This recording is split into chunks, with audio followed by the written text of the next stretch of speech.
ऐसा करने पर विवश मत कीजिए गंगा पुत्र।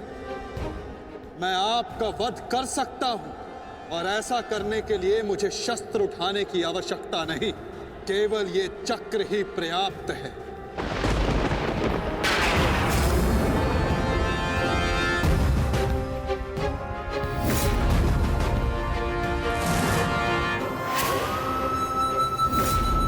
गंगा पुत्र देवव्रत, मैं इस समय ना मनुष्य वासुदेव हूं, ना ही मैं यदुवंशी कृष्ण हूं। मैं इस समय केवल गुरु श्रेष्ठ हूं।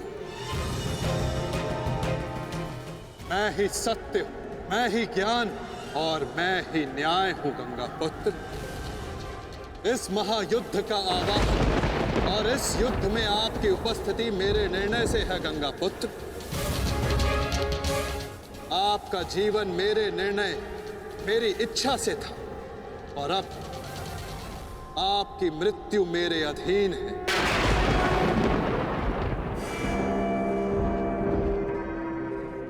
मैं पर ब्रह्म हूं, जिस पर कोई बंधन नहीं गंगा पुत्र, ना ही युद्ध के नियमों का और ना ही किसी प्रकार के वचनों का। आपके अंत के लिए शस्त्र ना उठाने की प्रतिज्ञा को तोड़कर मैं आपका वध करूंगा गंगा पुत्र।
धर्म स्थापना के मार्ग पर आगे बढ़िए वासुदेव।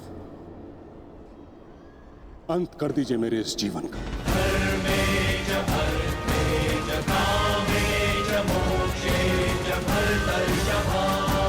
मैं स्वयं को आपको समर्पित करता हूं।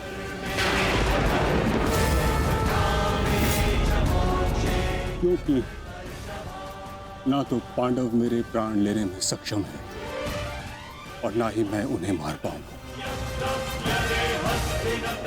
मैंने सदैव धर्म का पालन किया, कभी अधर्म नहीं किया। यदि कोई अधर्म हुआ तो केवल ये कि मैंने आपको प्रतिज्ञा तोड़ने पर विवश किया। यदि आपको ऐसा लगता है कि आपने कोई अधर्म नहीं किया तो यह आपकी सबसे बड़ी भूल है गंगा पुत्र। अवश्य आपने सदैव धर्म का पालन किया गंगा पुत्र, किंतु केवल अपने लिए, अपने वचनों के लिए। और यही आपका सबसे बड़ा अधर्म है। क्योंकि जिसके पास शक्ति हो उसे स्वयं के लिए नहीं, संसार के लिए उत्तरदायी होना चाहिए, और जो आप नहीं हो पाए गंगा पुत्र।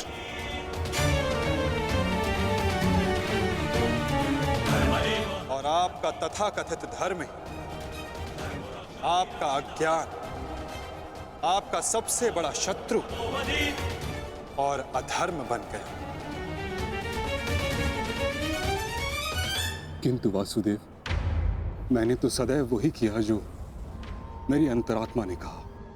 तो क्या इस धर्म युद्ध में अधर्म के पक्ष से लड़ने की अनुमति भी आपको आपकी अंतरात्मा ने दी गंगा पुत्र? भरी सभा में द्यूत में होते छल को देख मौन रहने की अनुमति क्या आपको आपकी अंतरात्मा ने दी थी गंगापुत्र? कुल वधू का वस्त्र हरण होते समय शस्त्र उठाने के लिए क्या आपको आपकी अंतरात्मा ने रोका था गंगापुत्र? हस्तिनापुर की सुरक्षा के लिए आपने इतिहास की सबसे भीषण प्रतिज्ञा ली गंगापुत्र, परंतु आप हस्तिनापुर का अर्थ ही अनुचित समझ बैठे। आपने सिंहासन को हस्तिनापुर समझ लिया और देखिए, उसी भूल का, उसी अधर्म का परिणाम है ये महाविनाश गंगापुत्र। आपने हस्तिनापुर के सिंहासन का त्याग नहीं, आपने संसार के प्रति अपने कर्तव्यों का त्याग किया था गंगापुत्र, और यही आपका सबसे बड़ा अधर्म था।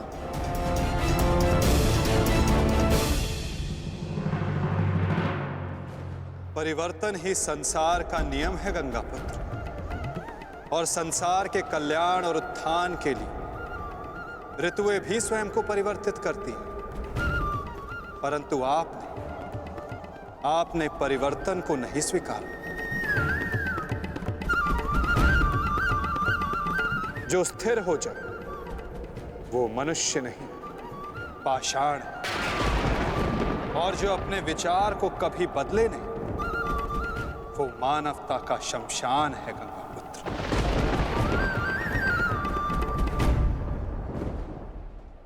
अपने कर्म के प्रति सजग ना रहना सबसे बड़ा अधर्म होता जो आपने किया गंगापुत्र, और यही इस महायुद्ध, इस महाभारत के होने का कारण बना।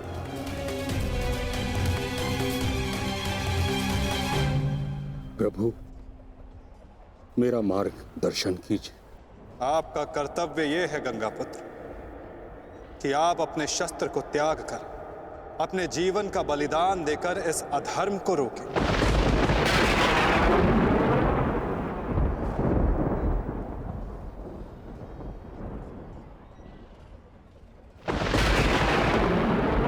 ठीक कहा वासुदेव। कदाचित मेरा अंत ही इस समस्या का समाधान है। आज जबकि मुझे अपनी भूल का भान हो गया है, मैं अपना प्रारब्ध स्वीकार करने के लिए तैयार हूं।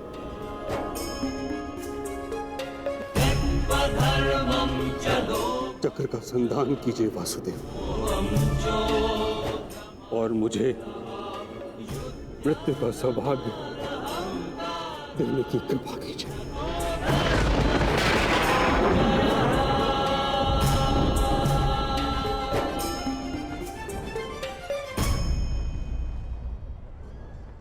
ठीक है, यदि आपकी इच्छा ये मृत्यु पाने की है तो मैं अपनी प्रतिज्ञा को तोड़कर तुम्हें मुक्त करता हूं गंगापुत्र।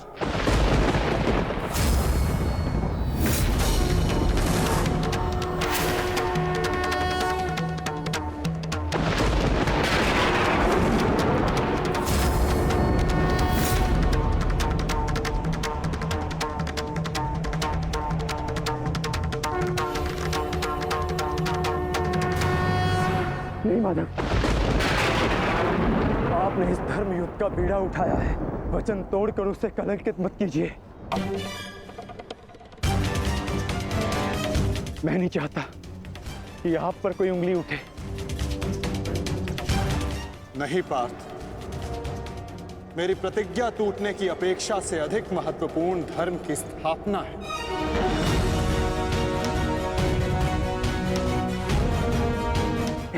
नहीं माता, नहीं।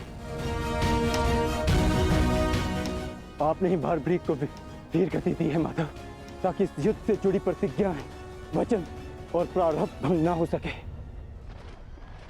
तो क्या आप स्वयं इसे तोड़ देंगे?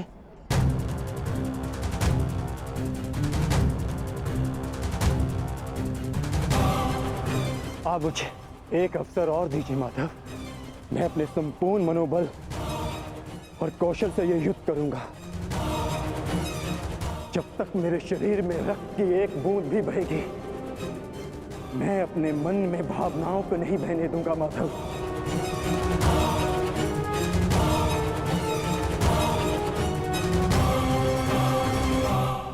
मैं पितामह का अंत करूंगा, अंत करूंगा, अंत करूंगा, अंत करूंगा।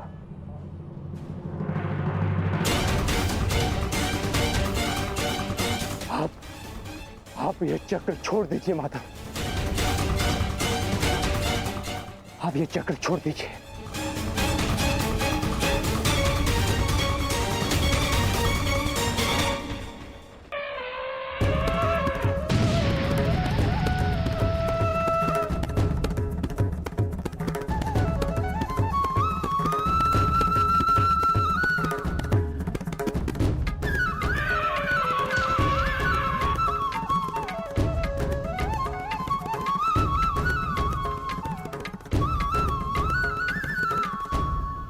उठो पार्थ।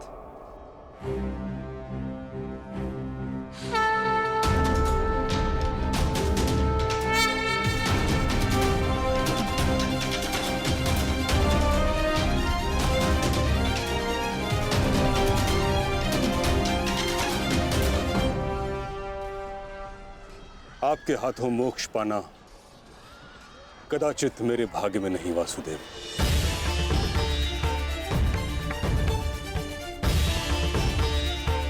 नहीं गंगा पुत्र, आपका वध करना मेरा प्रारब्ध ही नहीं था, अर्जुन का प्रारब्ध है। और मैंने ये चक्र संधान केवल इसलिए किया ताकि मैं अर्जुन को दिखा सकूं कि आपका भी वध करना असंभव नहीं।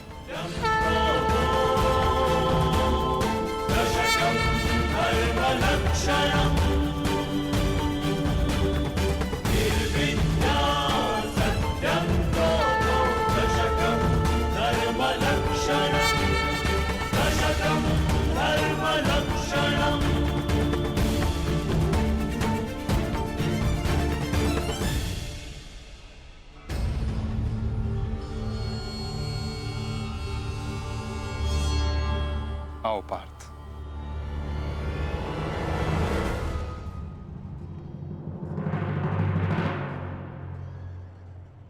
पुत्र अर्जुन, युद्ध आरंभ करें। मैं सज्ज हूं पितामह।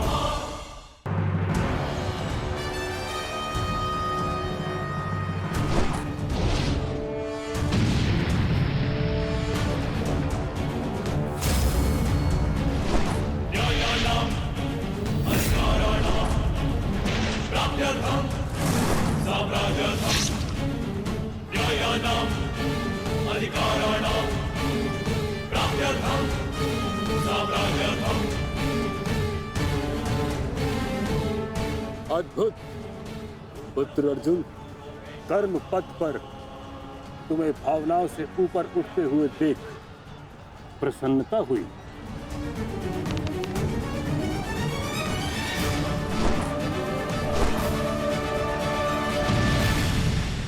जब तक महामहिम के हाथ में शस्त्र हैं, उनके प्रहार की धारा कोई नहीं रोक सकता और ना ही उन्हें कोई निरस्त्र कर सकता है।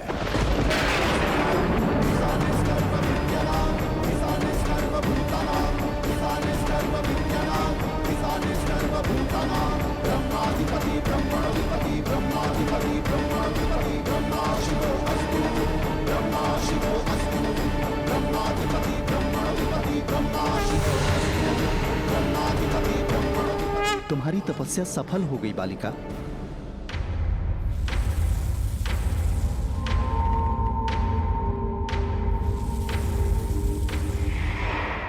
मांगो, क्या मांगना चाहती हो?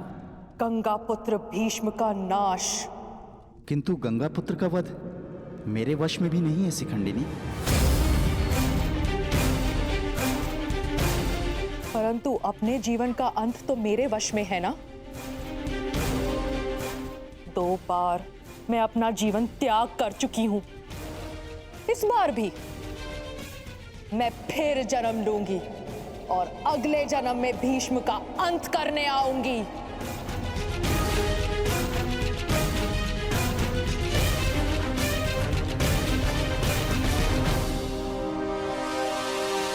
रुको बालिका,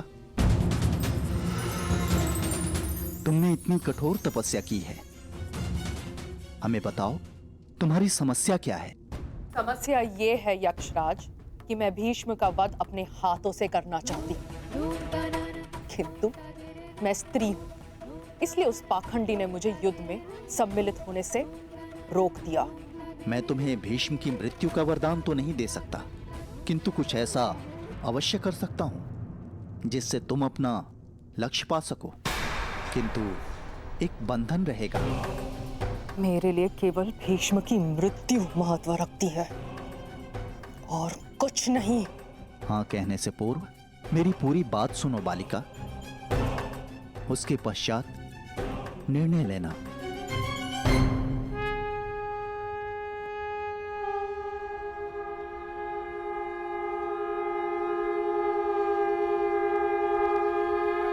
पुत्र अर्जुन, आज तुम कुशलता पूर्वक लड़े, परंतु मेरे वध के लिए यह पर्याप्त नहीं।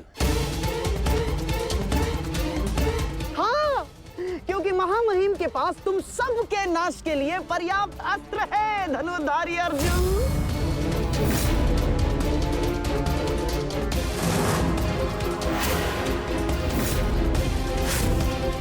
शीघ्र तुम सब इस संसार का त्याग करोगे और आप वासुदेव, आप तो इन सब के मार्गदर्शक है ना, तो बताइए आपके पास महामहिम के कौशल का कोई तोड़ है?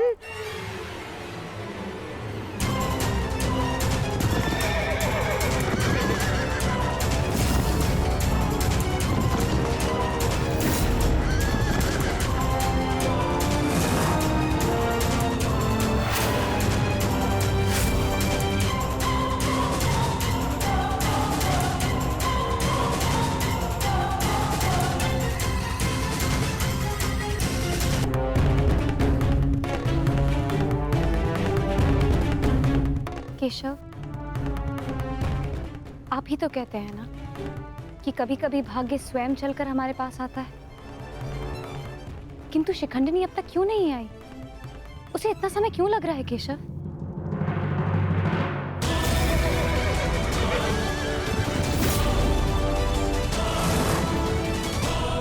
हम उन्हीं की प्रतीक्षा कर रहे हैं पांचाली।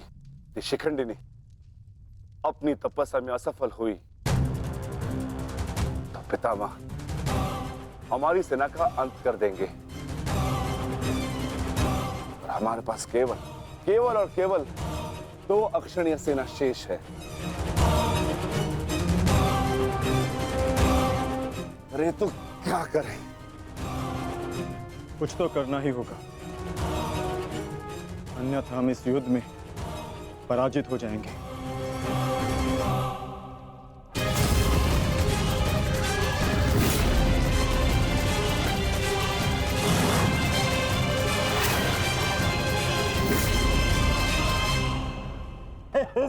विजय हमारी हुई आज फिर से।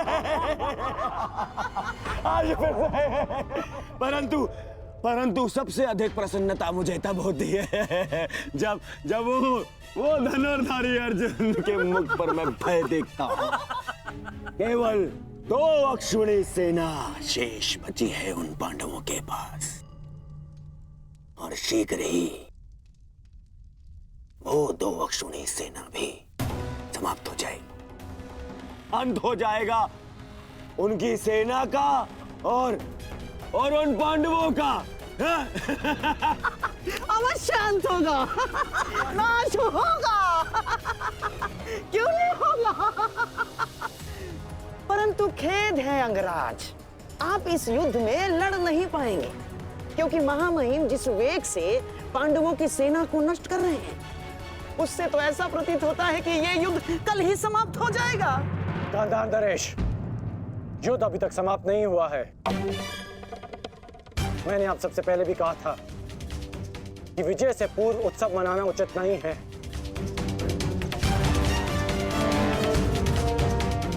हो सकता है कि कल पांडवों को महामहिम के प्रहार की ढाल मिल जाए।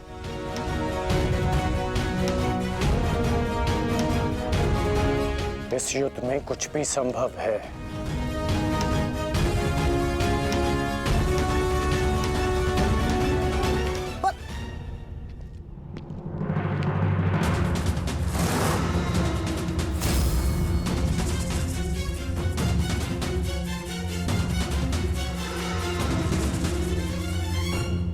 कौन हो तुम? मैं इस युद्ध का अंत हूं। मैं भीष्म की मृत्यु हूं। देवी शिखंडिनी,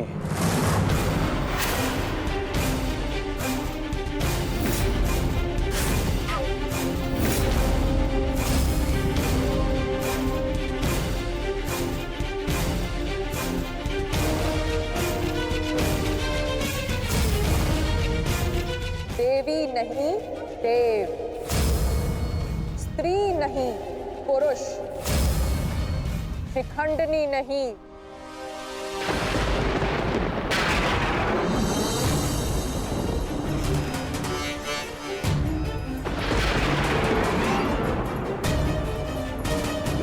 शिखंडी।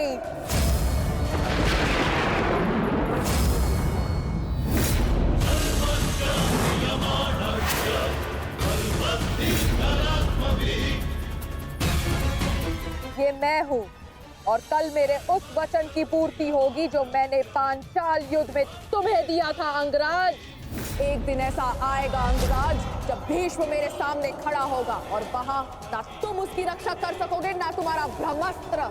स्मरण रखना, एक महायुद्ध होगा, महाविनाश होगा और उस विनाश को तुम भी नहीं रोक पाओगे।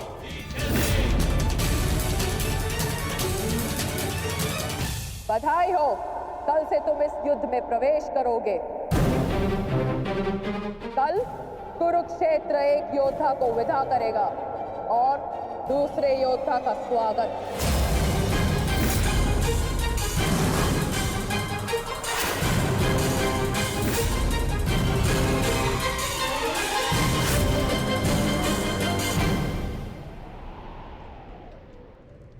जो भी होता है केवल समय के अनुसार होता है और उचित समय आने को है। हमें केवल धैर्य रखना है जब तक उचित समय नहीं आ जाता। शिखंडिनी कुरुक्षेत्र पहुंच चुकी है।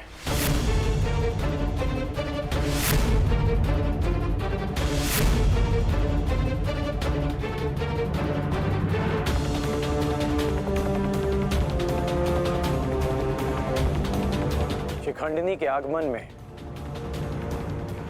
आपकी संभावित मृत्यु छिपी है, फिर भी आप मुस्कुरा रहे हैं।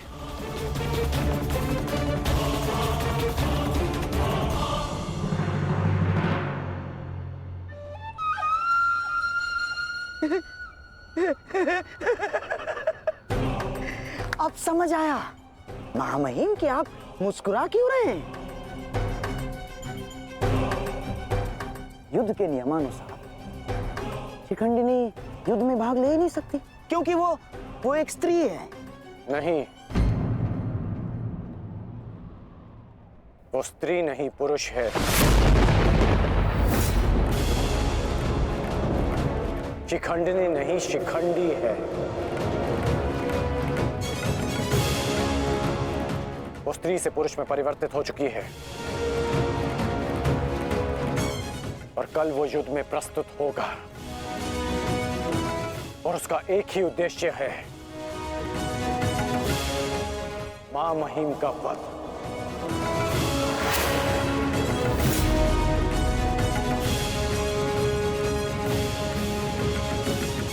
हाँ, एक स्त्री अपने प्रतिशोध की आग के चलते पुरुष बन गई। अद्भुत। भला भला ये कैसे संभव हुआ? कैसे हुआ वो छोड़िए मामा श्री, अब ये बताइए कि करना क्या है?